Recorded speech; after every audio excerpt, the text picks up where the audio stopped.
afternoon, Evan. How are you today, kid? You're right, but that's it after today. Yes. It's one more day. Uno más. Well, let's enjoy the next 24 hours while Met fans jump on the Yankee wagon because it serves them well. It does. As you try to stay somehow relevant, stay somewhere close to the Atlanta Braves for maybe a late August, mid-September run back towards the top of the division. And I'll say this particular year, for as much dislike as there may be between the franchise's fan bases, that's always been, I think, more one-sided, at least in my lifetime. Most Yankee fans don't care too much. Met fans have always cared because they felt like, in some ways, a second-class citizen, similar to Jets and Giants, right? We're the little brother, of course. Yeah. The Yankees have done it for you the whole year. Excuse me? Every time you wanted and needed the Yankees to beat a National League opponent for you, they did. I hate to fact check you this early in the show, but the New York Yankees went to Philadelphia and embarrassed themselves. The first time. Well, okay. The first time. So how could you say every time? Well, because you didn't need us then. Yes, we did. Now, in retrospect, yes. But in the moment, you didn't really need us. Look, here's what I know. You were in first place in the moment. No, I wanted the Yankees to beat the Phillies that weekend. I wanted that. It didn't happen. That was one of the most pathetic Yankee weekends of the year, but that's fine. That's a distant memory. What I enjoyed about last night, it was a weird feeling, but I want to be honest with you, is I'm sitting there scoring the Yankee game, that's right, and when my favorite New York Yankee, not once but twice, came up huge. And you know who we're talking about, the heart of the New York Yankees. No, don't say that. He's the soul of the New York Yankees. Don't say that. He is red hot. He's been on base in 20 straight games. I call him Big G. Big G. Giancarlo. Well, and you're all welcome because I'm motivating Giancarlo to play the field all season and to get the most out of him and to get him to try to stop swinging at that low outside slider that's literally sometimes 3 feet off the plate. Listen, I'll give him credit.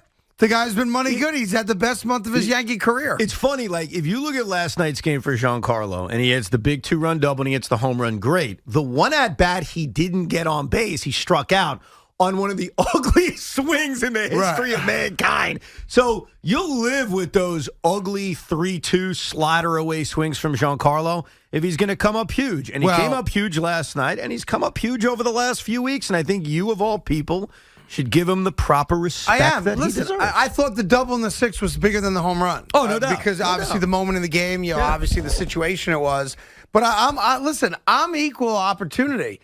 When you are putting on your sweatshirt in Cleveland and giving up on a game, I'm going to call you on it. That's not when true. you play well and help carry a team to what's now 10 consecutive wins, and I know we'll get into tonight's game in a bit, I'm going to give you credit. Because he's playing the field very, very well. He looks great. He's hitting the ball.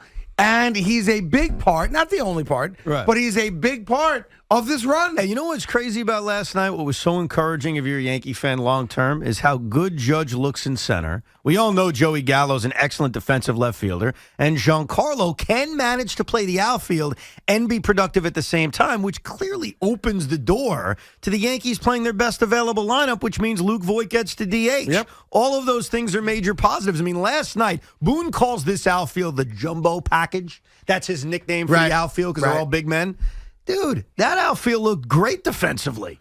Joey Gallo's making diving catches. Aaron Judge is doing like Willie Mays imitations in center field. And Giancarlo has proven something you've been calling for months. And that's he's capable of jogging out to right field. He is. Playing the position and then performing at the plate. And he even said after the game, while Boone didn't want to get into it too much, if you heard it afterwards, Stanton was willing to say it. He goes, you know what, playing in the field, I think, has made me better at the plate right now because I can take my focus off it. Yes. When you're sitting in the dugout and you just struck out, for the next 35 minutes, you're only thinking about that at bat. Totally agree. As opposed to, all right, I struck out. Now I got to go play the field, concentrate on that, come back kind of mentally refreshed from the strikeout. Think about Joey Gallo last night. And I know he drew a couple of walks, and he's been doing that continuously. But Joey Gallo's a really good defensive left fielder. When Joey Gallo makes that great diving catch in left field in the second inning, he's probably not thinking as much about the fact that he struck out in his first 2 at-bats. Right. There's that, hey, I made a big-time diving play that saved a run. And it literally did in the second inning. So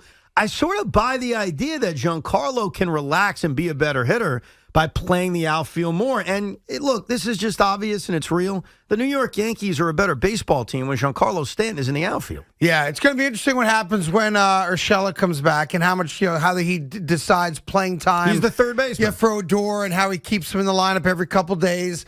He's not the coach's son like Brett Carton is. But, it dawned on me as the Yankees were doing what they do, which is winning another game, 10 straight now. And now they're only 4 back in the loss column from Tampa.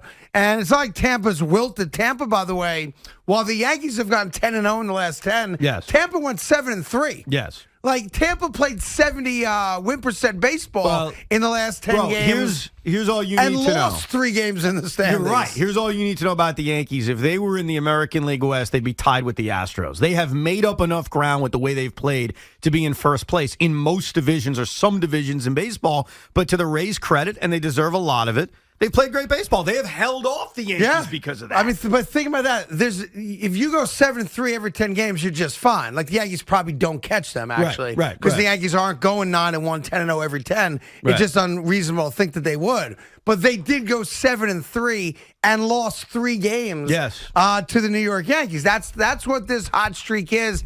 It now means, beyond wild card relevance, total relevance for potential division and all that comes with it.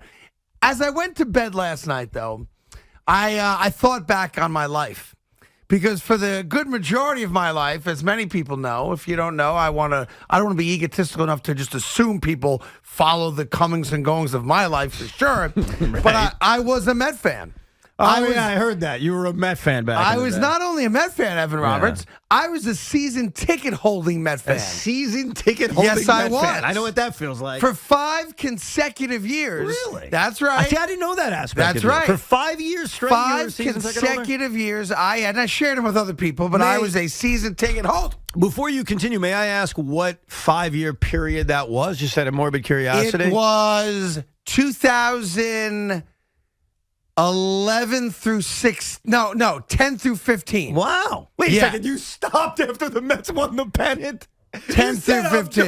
The Mets won the pennant? I'm out. Well, what kind of Figured that wasn't going to happen again.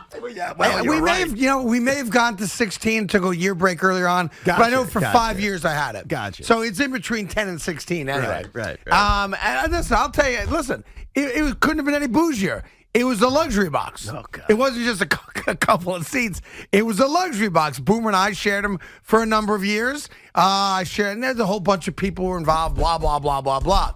So my point in bringing that up is I had a very long storied affiliation with the New York Met franchise. I gave them a lot of my money. I was a legitimate fan. 1986 has a special place in my heart because I was such a big fan back then of the New York Mets. And it dawned on me, let me look at the Mets with a different eyeglass, from a different perspective.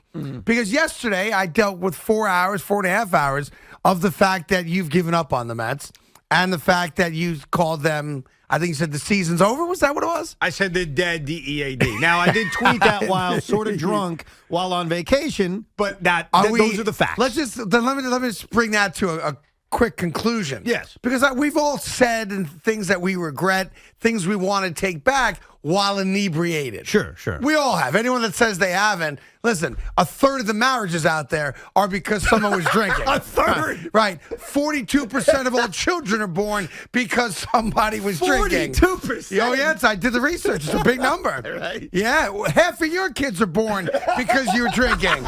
Yeah. So, do you want a give back? Give back what? Well, you were drinking Bacardi rum, as we learned. Yes, right? with a Luigi's Ices. So my question is, because it was the focus of the poll yesterday on SNY. And I got smashed. 73% of the people said no. When you write the following words, the season is over, D-E-A-D, dead, that's quote-unquote giving up. And I know you struggled with that, and you felt like, well, I'm still supporting my team. That's right. I'm still watching every game. Yes. I'm still going to go to a lot of games. That's right. So my definition, that's not giving up because I'm still actively with my and team. emotionally invested. Like, Yeah. I was emotionally invested in last night's Yankee game. Believe it or not, I was. And I know you were. Yeah. So I just want to bring this to a conclusion today, if I may, and maybe the audience will help us out. 877-337-6666.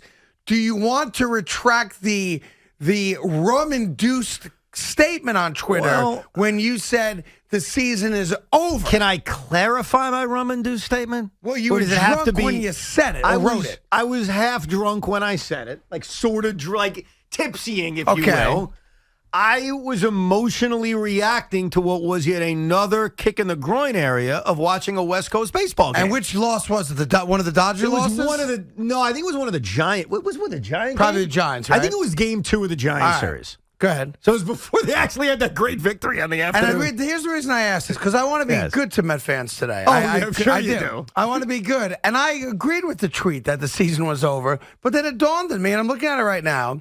The New York Mets are 6 games out in the loss column. And if you get a little luck tonight that the Yankees win 11 in a row and beat Charlie Morton, who a lot of people think this is where it ends, Right. the win streak. And I get that because Morton's been so good. But let's just say it continues. Let's say, that the Yankees do beat Atlanta. Let's say the Mets do win their game tonight. And all of a sudden that number becomes 5 in the loss column. Right. 5 is a doable number over the course of 45 games. The whole thing is doable. The Mets aren't mathematically dead. They're not done. It's just emotionally, it feels as if they're done. They've played garbage baseball for months and months. So for the Mets to make up the 6 games in the standings, the New York Mets have to go on a Yankee-esque run. 28-12 type of thing? Yes, they Ballpark, have to right? do what the Yankees have been doing.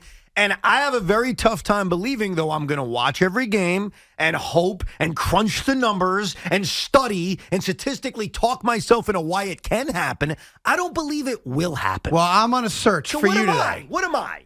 Well, we're going to find out. Because throughout the course of the day today, and we're going to reiterate this a lot. I apologize if it's redundant later on in the show. That's the way it goes. I'm on a hunt, all right? When we decided we wanted to buy a cow, did I find us a cow? You did. Mookie. Mookie. I just posted pictures of part of Mookie. Yeah, it made me sad, by the way.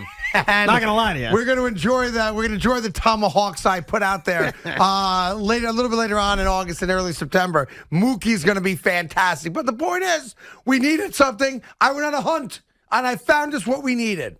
I'm on a hunt right now.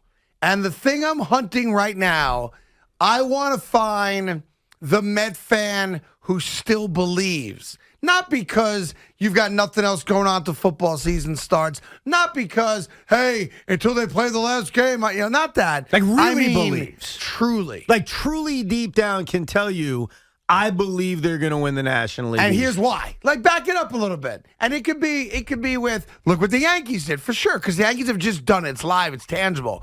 I want to find what might be, and we'll see. It's going to be an interesting study today, Evan.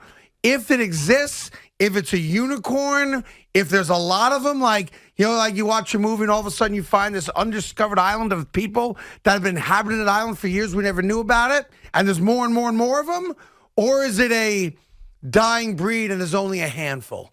And then at the end of that show, you're going to make an announcement. Yeah. And at 6 o'clock tonight, you are going to announce either you are fully retracting your drunken tweet of the season is over, Right. or you're going to stand by it, and then it's a wrap on that conversation. I think that's completely fair. Tell me if I'm wrong for thinking this. I believe I have been set up to fail. I believe I'm in a lose-lose situation. Let me tell you why. If I retract it and believe and suck myself into thinking, hey, they're back at home where they have a great record. After they're done with the Giants, the schedule is soft. We can do it. Then you're going to pound me when they don't. No, this is the one shot. Okay. This is the shot. And if I don't give in and say, yes, I believe, if the Mets do go on a magical run, what I'm going to get from you and others is you don't deserve to enjoy it because you quit on Well, that. you can easily brush that aside Of course because I you know will. you and you're a fan. And listen, we all know your fandom. So this is it, though. Well. This is the final referendum. when Evan Roberts put out that drunken tweet, he was drinking Bacardi rum and Luigi's Ices. What a combo. And we brought the Ices in today to make Evan feel like he felt in that moment last week, drunken night. Yes, the one problem with the Ices I brought in, I feel terrible. I legitimately forgot any kind of spoon. So I not only don't have a wooden spoon, Craig, I don't have any spoon. You get, in a weird way, you get a pass then. You didn't purposely bring in like a metal spoon. Oh, you think it would have been plastic spoon? So it would have been worse. You didn't bring in any spoon. You would have been worse if I brought in a metal spoon. I think so. Because then it would have been like an act of defiance. And you know what I did, and I think you'll appreciate this. So I think I told you a while ago that me and my wife were very disappointed we didn't get this Met cooler giveaway. No, I didn't hear that. I said it to you. You forgot. You probably ignored it. I now have the giveaway. Somebody was kind enough to give us the giveaway. Oh, really? I brought the Ices in the New York Mets cooler. Is it like a big, like badass, like Max cooler? Craig, like is it a Yeti? What are we talking? Biggest piece of garbage you'll ever see. Oh, it is. Okay, Yeah, it was a giveaway. All right, so maybe during the break you can go grab the Ices. I'd be glad to. If you don't, and the cooler so we can check it out. Of course. And it was a Met giveaway. It was a Met giveaway. Is yes. it styrofoam? I'm going to let you kind of break it down. All right, fair enough. I'm going to hand it to you and let you kind of describe it well to the audience. So, Yankee fans, while you sit fat cat style with the cigar in your mouth and the prosciutto on the table next to the Parmigiano Reggiano, enjoying the 10th consecutive win for the New York Yankees, and only 4 out now of the division lead, and well in ensconced now as the wild card leader. The New York Met fans at a crossroads. Their voice, their captain, their leader, Evan Roberts, tweeted out a couple nights ago, the season's over. They're D-E-A-D dead. He actually spelled out with hyphens the whole thing, D-E-A-D dead. He gets a reprieve because he was drunk, he told us yesterday. But he can only do it at the end of the 4 hours today if there's others like him. And today will be the referendum on you Met fans. Are you staying alive with the team? Do you still hold out hope? Do you have the belief? Do you think it's possible? And if the answer is no, you got to bring that to the table also so we can have a fair public referendum so that it's 6 o'clock tonight when Evan announces whether or not that tweet is going to get deleted, because he will physically delete it from his timeline on Twitter. And he will be all in with no wiggle room for, wah, we're out of it like next Thursday. Wah, we're out of it on September 6th. He's all in for the ride. Final 45, all in for the ride. Or is he legitimately going to commit to the season being over? It all goes down today exclusively here on The Fan. There's a lot of pressure. A lot of pressure. Well, you got your people. Tell your people to call in and back you up. A lot of pressure. 877-337-6666. We may or may not later today be also talking to, I decided for this show today, I really want to help you as much as possible and be good to Met fans as much as possible. So I did reach out to an old friend of mine who is, how do I put this without giving it away? I'll just say it, a former Met. That's the best way for me to put it. And I've asked him if he will come on today to help guide you through the decision process. Did I like this former Met? You loved this former Met. I love this former Not Met. like, love. Love. Yeah. Huh. Yeah, so I have asked him if he would come on today to help guide you through the process of giving up or not giving up. So Bobby Bonilla will not be on the show today. It is not Bobby Bonilla. No, it is Mel not. Rojas will not be on the show today. And Mel Rojas is not the guy. He's not coming on either. I don't want to give out the name because he didn't get back and confirm. Right. He had some spousal duties, I think, today. Spousal duties. Yeah, I think it's called he's shopping. Married. Huh. Married with children.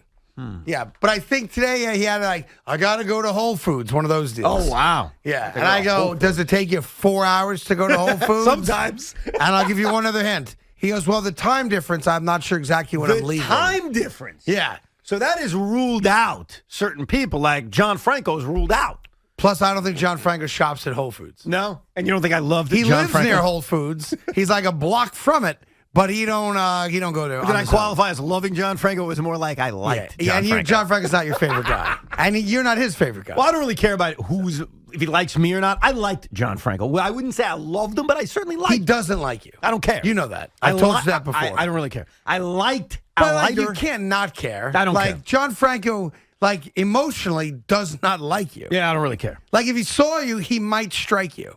Well, he had a chance to drill me when we faced each other in baseball, and he lobbed it and I bunted. Yeah, So well, he had his shot. Yeah, he And certainly so did did. I. Yeah, Al Leiter. I've never asked Al if he likes you or not. I like Al Leiter. I don't think Al. I think Al's probably like Switzerland. But on here's you. the thing about liking me or not liking me, and here's why I truly don't care.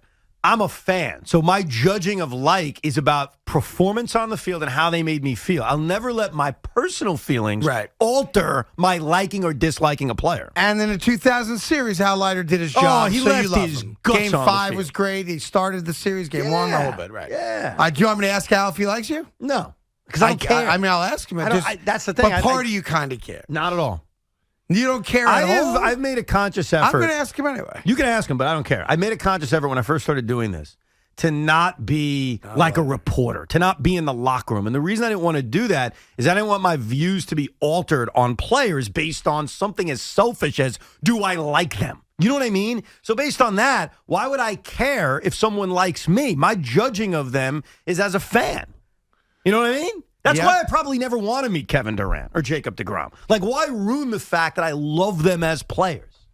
Does that make sense? That's why I didn't meet Carrie Underwood the one time I wanted to meet her. Carrie Underwood? Yeah, Why wouldn't you meet her? Because I love Carrie Underwood as a performer. She's a brilliant, brilliant country star. I loved her on American Idol. And I had a chance to meet her at Sirius, and I said, you know what? I'm going to pass on it because what if she comes across not like the person I think she It'll is? ruin your enjoyment of her music. Exactly. Got it. So that's why when you say, oh, John Franco doesn't like it, that's not going to affect how I view him. No, but I mean, he doesn't. Chris Christie doesn't like me. I still may Also- vote for him also when he true. runs for president. I may or may not. Well, he's not announced. But that decision will be based on his policies, not if he likes me or But not. he doesn't like you. Again, doesn't matter. I know, though. but I want to make sure that's clear. I don't want there to be any wiggle room here. Like, neither one of those men like you. And I just texted Al, and I said, everyone wants to know, do you like him? Everyone wants to know. Not like him or no opinion of him. I said specifically, I don't care. Well, and you wrote the guy, Evan wants to know. Well, it's better in a third person. Evan wants to Because know. why would I care? Like, so it's got to be like Evan But wants you to know. do care. Well, it's just interesting to me if he writes back that he has no opinion of you, or if he doesn't like you, then that would be a trend. Sure. Be a trend of well-known people not liking you. Guys I like not liking me, Especially too. even worse, guys that you have an affinity for not liking But you. it won't affect my view of Al Leiter. Like, Al Leiter needs to be in the Mets Hall of Fame. It's a disgrace he's not in. Whether Al Leiter likes me, hates me, doesn't know who I am, doesn't matter. My view will remain the same. Well, it's a good way to get him to like you. No, it's just But how it I is. feel. But you saying that is now going to kind of curry. Doesn't matter. It's how I one way. actually feel. One way versus the other way.